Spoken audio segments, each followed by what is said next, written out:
Connecting the number 4 bare copper conductor to the ground log, which is connected to the service neutral at the meter, is a correct practice.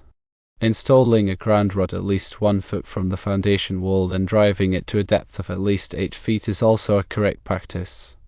Sleeving the grounding electrode conductor with 1/2-inch electrical metallic tubing, abbreviated ENT, from the ground rod to just inside the stucco wall provides additional protection from damage.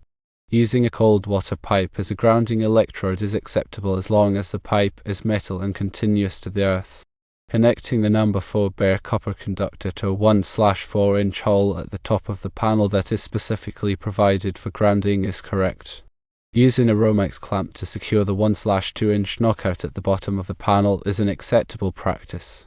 The grounding installation must align with applicable electrical codes, and consultation with a licensed electrician is always advisable for professional inspection and approval before energizing the system. The grounding electrode system serves to connect the electrical system to the earth, providing a low impedance path for fault currents. This helps to ensure the operation of overcurrent protection devices such as circuit breakers or fuses in the event of a ground fault.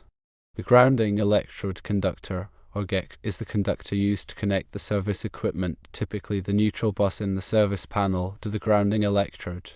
The grounding electrode can take several forms, including a ground rod, a metallic water pipe, or a concrete encased electrode, also known as a U for ground. The size of the grounding electrode conductor is determined by the size of the service entrance conductors, as specified in the National Electrical Code, NEC, Table 250.66. A number 4 bare copper conductor is a common size for residential services, but the specific requirements must be verified based on the service entrance conductor size. Ground rods should be at least 8 feet in length and driven into the ground so that at least 8 feet of the rod is in contact with the soil. In some cases, it may be necessary to use multiple ground rods to achieve the required grounding impedance. The NEC specifies that when multiple ground rods are used, they should be spaced at least 6 feet apart. The connection to the ground rod must be made with a listed connector suitable for direct burial. These connectors are typically made of copper or bronze and are designed to resist corrosion in the soil. When using a metallic water pipe as a grounding electrode, it is essential that the pipe is electrically continuous to the earth. This means that there should be no insulating fittings or unions in the pipe between the point of connection and the earth. It is also important to bond around any water meters or other devices that may interrupt the electrical continuity of the pipe. The connection to the water pipe must be made within 5 feet of the point where the pipe enters the building. A bonding jumper is often required to ensure the continuity of the grounding path around any insulated sections of the water pipe. Concrete encased electrodes, or U for grounds, are typically used in new construction. They consist of at least 20 feet of bare copper conductor encased in concrete that is in direct contact with the earth. The concrete must be at least 2 inches thick. The grounding electrode conductor must be connected to the concrete encased electrode with a listed connector. The location of the grounding electrode is important for ensuring the effectiveness of the grounding system. The grounding electrode should be located as close as possible to the service equipment. This helps to minimize the impedance of the grounding electrode conductor and improve the performance of the grounding system. The grounding electrode conductor should be protected from physical damage. This can be accomplished by running the conductor through a conduit or by locating it in an area where it is not likely to be damaged. In the situation described, sleeving the grounding electrode conductor with 1/2-inch ENT from the ground rod to just inside the stucco wall provides additional protection from damage. The use of a Romex clamp to secure the 1/2-inch knockout at the bottom of the panel is acceptable, but it is important to ensure that the clamp is properly tightened to provide a secure connection. The Romex clamp is designed to secure non-metallic sheath cable, also known as Romex, to an electrical box or panel. It is important to use the correct size clamp for the cable being used. Over-tightening the clamp can damage the cable, while under-tightening the clamp can result in a loose connection. The size of the hole used for the grounding electrode conductor should be appropriate for the size of the conductor. A 1/4-inch hole may be sufficient for a number 4 bare copper conductor, but it is important to ensure that the conductor is properly secured to the panel. The grounding electrode conductor should be connected to a grounding bus bar or terminal block in the panel. This provides a convenient point for connecting other grounding conductors in the system. The grounding bus bar or terminal block must be securely bonded to the metal enclosure of the panel. The grounding system is an essential part of the electrical system, and it is important to ensure that it is properly installed and maintained. A properly installed grounding system helps to protect people and equipment from electrical shock and fire hazards. It is always advisable to consult with a licensed electrician for assistance with any electrical work. The National Electrical Code, or NEC, is a set of standards for the safe installation of electrical wiring and equipment. The NEC is updated every 3 years, and it is important to stay up to date on the latest requirements.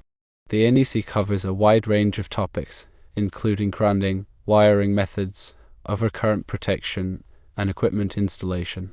The NEC is adopted by many states and local jurisdictions, and it is the basis for most electrical codes in the United States. The NEC is published by the National Fire Protection Association, or NFPA. The NFPA is a non-profit organization that develops and publishes codes and standards for fire prevention and safety. The NFPA also provides training and education on fire prevention and safety topics. The grounding system must comply with all applicable requirements of the NEC. This includes the size and type of grounding electrode conductor, the location of the grounding electrode, and the methods used to connect the grounding electrode conductor to the grounding electrode and the service equipment. The grounding system should be inspected regularly to ensure that it is in good condition and that it is functioning properly. Any damaged or corroded component should be replaced immediately.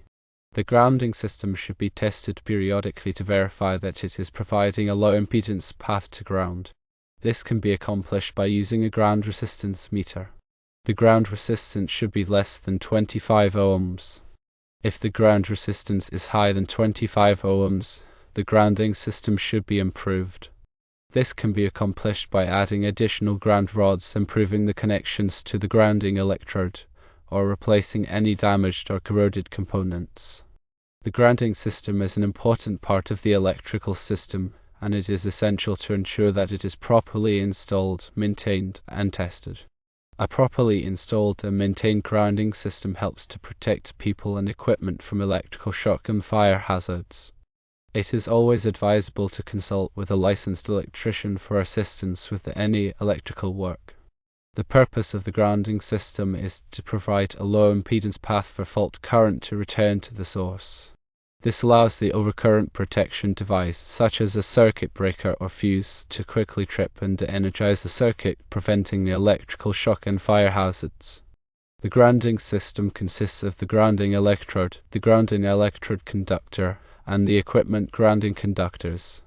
The grounding electrode is a metal rod, pipe, or plate that is buried in the earth. The grounding electrode conductor connects the grounding electrode to the service equipment. The equipment grounding conductors connect the non-current carrying metal parts of electrical equipment to the grounding system. The grounding electrode must be of sufficient size and material to provide a low impedance path to ground. The grounding electrode conductor must be sized according to the size of the service entrance conductors. The equipment grounding conductors must be sized according to the size of the circuit conductors. The grounding system must be installed in accordance with the requirements of the NEC. The grounding system should be inspected regularly to ensure that it is in good condition and that it is functioning properly. Any damaged or corroded component should be replaced immediately. The grounding system should be tested periodically to verify that it is providing a low impedance path to ground. A ground resistance meter measures the resistance of the grounding system. The resistance should be less than 25 ohms. If the resistance is higher than 25 ohms, the grounding system should be improved. Several methods exist to improve a grounding system, one adding additional ground rods. Another is improving the connections to the grounding electrode. Yet another is replacing any damaged or corroded components. The grounding system is an important part of the electrical system, and it is essential to ensure that it is properly installed, maintained, and tested. A properly installed and maintained grounding system helps to protect people and equipment from electrical shock and fire hazards. It is always advisable to consult with a licensed electrician for assistance with any electrical work.